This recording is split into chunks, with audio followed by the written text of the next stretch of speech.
Thanks for tuning in to this edition of Spork Motor Restart. Alright guys, thanks for tuning in to this edition of Spork Motorsports. So in this episode, we're going to show you the difference between the JDM parts and the USDM parts.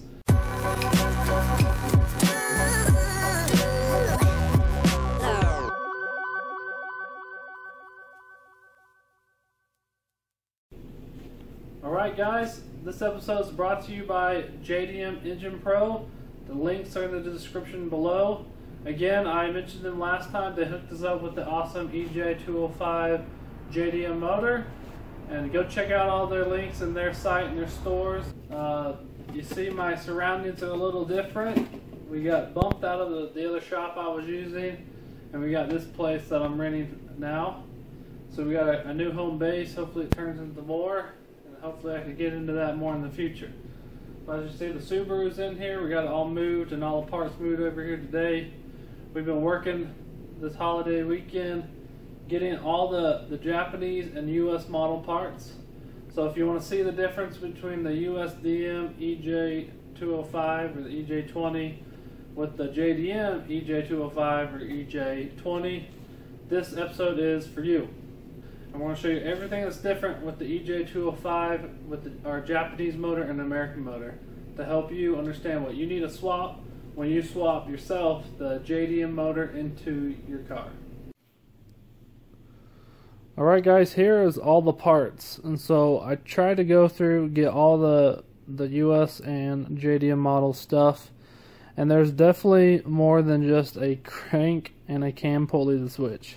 So a lot of the online things just say, oh, you just gotta switch those and you're good to go, blah blah blah blah blah. There's a lot more you can see that is different from the JDM model to the US model.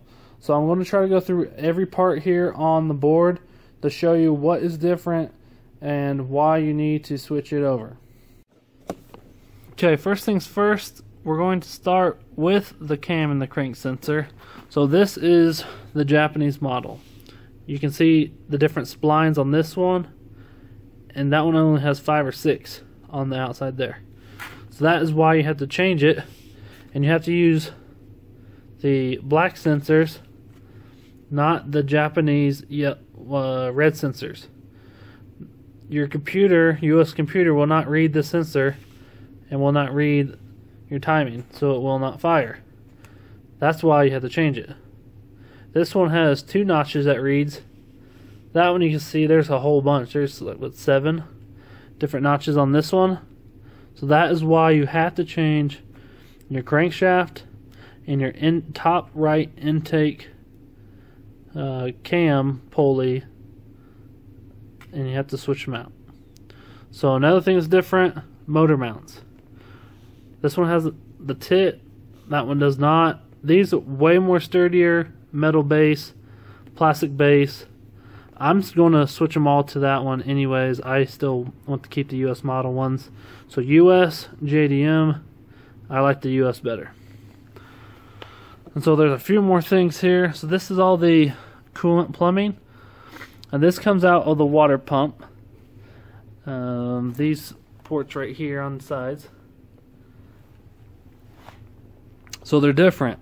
My model was an automatic motor, so it does not have the feed line that comes up and splits off here to a few other items. So the Japanese model, it only has one hose that goes up, has weird splits off on the top, and that is not what we want. You have to switch this part out. This pipe on top, it's the exact same.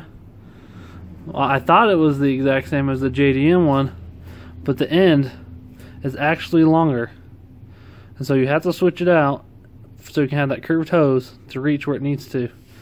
And so you have to switch this piece out. It's kind of a bear to get these off and to get this 10mm, but you gotta switch out the coolant lines. The Japanese one, the US one, you gotta use the US model one. Something else, there's an oil cooler on US models, so you have to take it off. It's a very simple thing to take off. You take out your filter. This, you see this inside where the filter was. You can take that off. and this whole cylinder slides out. You gotta be careful. I ripped the gasket. It's $8, so I got a new one coming in. But that is the oil cooler, and you have to switch that back over, because I don't know why you would not. So this is the Pcv valve. This one got destroyed and so brittle and broken. It's a weird straight piece. This one comes up, goes into the turbo air intake, the rubber tubing thing there. This one goes on the bottom, and you have to use the US model one. As you can tell, JDM US, completely different. So here's the turbo mounting brackets. They're on the back side against the block. The Japanese one has this extra crazy curve. The US is super flat. I think it's because the turbos are different on the models. So you gotta use the US model one. So here is the Japanese one, and it has a wire with a screw on top. This one has a plug. You have to use the US one so it plugs into your system. So up to the turbo feeds, they are different sizes and shapes. The US model is way shorter, and it reaches and it goes right up top, does a 90 and hits the top of the turbo. This one like was all crazy and weird. JDM US, you gotta use the US one. The back mounting spots are the same, mostly. I'll show you what's different, but these will bolt into the same spot. Same with the return feed. So the same bolt spot, same kind of setup. You can tell there's mounting is a little different on US, the Japanese model, and the return tubes are different too. So make sure you use the US one to return. I think that's the oil line for the turbo. So you got to use the US model turbo one.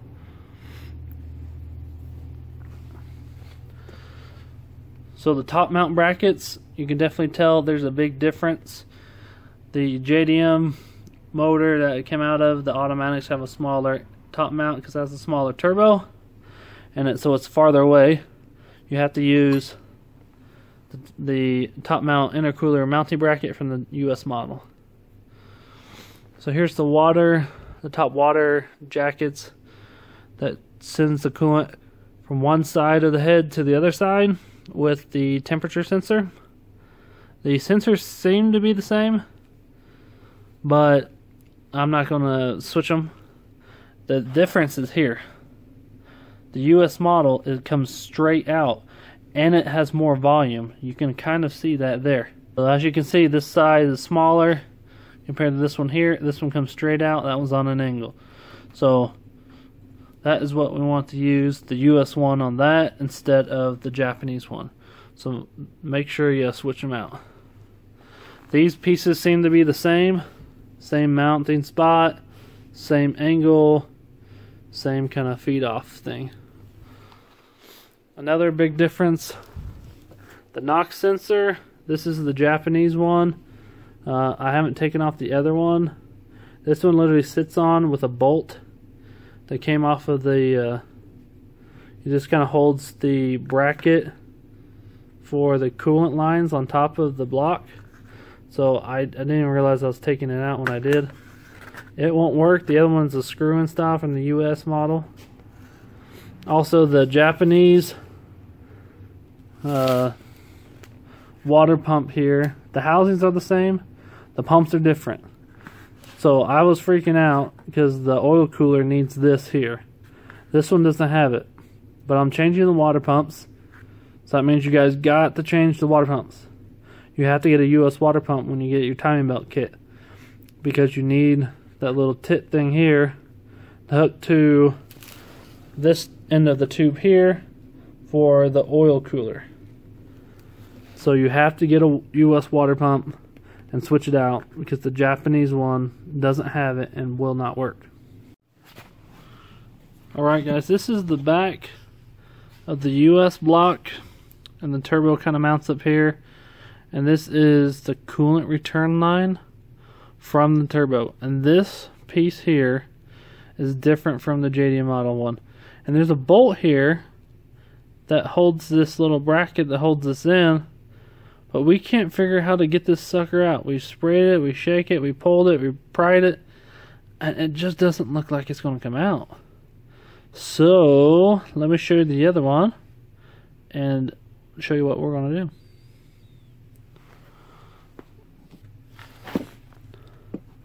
Alright, so here is the Japanese one. You see this one, this went straight up, and it still has the little mounting area, but it comes way over here, which is not awesome. So the turbo will sit here and it comes straight down here. We're going to try to bend this up because it looks like it's just welded in there. We haven't figured out how these even come out.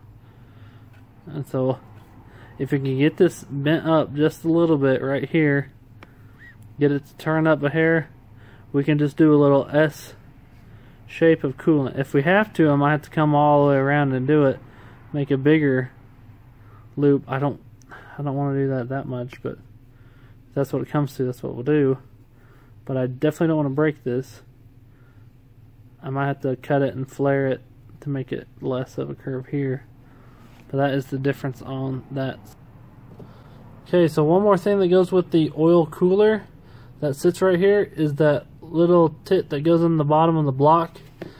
The JDM has that plug and it's an Allen, but this one we need to take it off. It looks like there's a socket on it. You're gonna put that one into the JDM block so you can still hook up your oil cooler. So again, this is the US pump that has the hose that comes out that connects to the metal. It comes over to the cooler. So you have to have the US pump to go on the Japanese motor. So everything's stripped off of the block. The timing's off. We're going to take off all these pulleys. We're going to be replacing all of this, all of the timing system, all the idlers, these little gaskets and seals. We can replace the water pump gasket, all the upper intakes, everything we've taken kind of apart, we're going to do. And one last thing, make sure you do not forget, you have to have a US upper intake manifold and all its bits and pieces of fuel, and you have to have the US exhaust manifold to line up. So those should be standard parts, hopefully you already have, but you have to have them. So I figured I'll let you guys, remind you of that. And we checked out, so no one would confirm if a JDM timing belt was the same as the US timing belt, but they both measure out the same as far as we can tell, and lengthwise and width. So we should be good to go with the US timing belt compared to the Japanese timing belt. Everything else looked identical and the same, and we're definitely going to get rid of that little cat because all it does is slowing down our turbo, and we have more on that to come later. Alright guys, here is that oil cooler feed like return that goes on the back into the block, and it literally just threads in this brass kind of high grade piece. We've got it off the US one, it goes on there. So leverage is your best friend on this project. So we found out a few cool tricks today to help us out if you have a buddy to help you make things easier. So you got to get that upper cam. Here, let me walk around. So that's the location of the cam you have to take off. That has the sensor back here. Then here's the crank pulley you got to take off. So you got to take this all apart. And this bolt here, it's a 10mm Allen. And so we just got a big Allen with a breaker bar to fit in there. And my brother held this bolt the opposite direction to keep everything from rotating. So that worked really well. A decent breaker bar, socket, holding it. So then the next thing was to get this sucker off we were struggling. We didn't have an impact. Our electric impact here wasn't strong enough to get that out. So what we did, we got that big old 6-foot post right there, that black beam, stuck it on the end of the breaker and locked into it, but we had a problem with it rotating. So us trying to be smart and figure this out, we used the bolts for the flywheel, and we took out, I only put 2 in. I did opposites so it locks in. You can do it this way. And we put the ratchet in here like so. So actually it was on this side, whichever way it was rotating. You just stick it in here like that. It rests on top of those bolts right there that come out with the motor. Those will be in there no matter what. All of them have it. And it was enough pressure to hold it. We had enough leverage, and we could break the crankshaft nut off of the flywheel.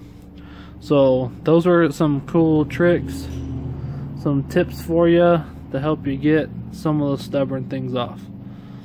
So definitely get a 6-foot pipe, have a big 1/2-inch socket set and ratchet, and then go to work and start cranking on those suckers. And make sure you have another person. These things are tippy, so we have to sit there and hold them up and keep them secure and all that fun jazz. Alright guys, so we're going to start getting all this stuff together. Adam's putting the new thermostat gasket in, getting it all installed, putting the new housing on a new water pump, get the new pump into the block. Then working on getting all this stuff, at least the US stuff, back onto the empty block. So we're going to work on that, work on getting the timing up, getting the new idler pulleys and timing doohickeys and tensioners and stuff onto that block. Tonight I'll try to go along and show you those parts as we are putting them on that are different down here. Try to show you where they're going onto that. If you're already in the process of taking stuff apart, you will understand where it goes. But if I can do it, I'll try to show you where everything connects up to on the reassembly. Alright guys, parts are slowly leaving the cardboard, getting over to the block. It's late. Tomorrow's Thanksgiving, so I'm going to go home and get some sleep and work on this in the morning. Alright guys, it's getting late. I'm going to try to get home and upload this for you. So thanks for tuning in. This was a pretty big episode. It took a lot of time to get everything off of both motors, to be able to show you the differences and what you need from the US to the Japanese model. So hopefully this is helpful for you. So we've been working on putting some of the parts back on. We got the new pulleys on, we got the water pump on, some of the sensors on. So we're going to keep continuing putting things on tomorrow. Since it's a holiday, I'm not working. We're going to be able to get more on to the block.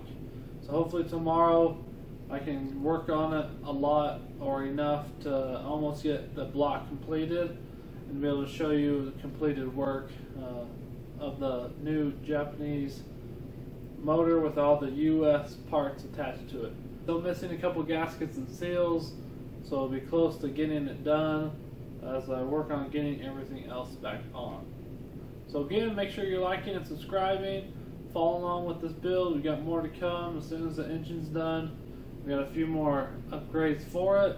We got some body stuff to do. We got some paint to do. So make sure you're subscribing and you're following along with us here on Spork Motorsports.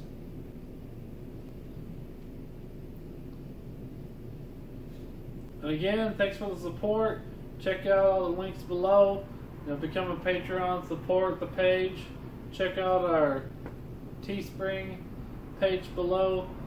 And another big shout out to JDM Engine Pro for helping us out with this engine and for sponsoring this build and for having us get all this information for you that they can use it to show you what you need to do when you get the motor into your house to swap it into your car. And again, this is Tyler from Spork Motorsports. Until next time.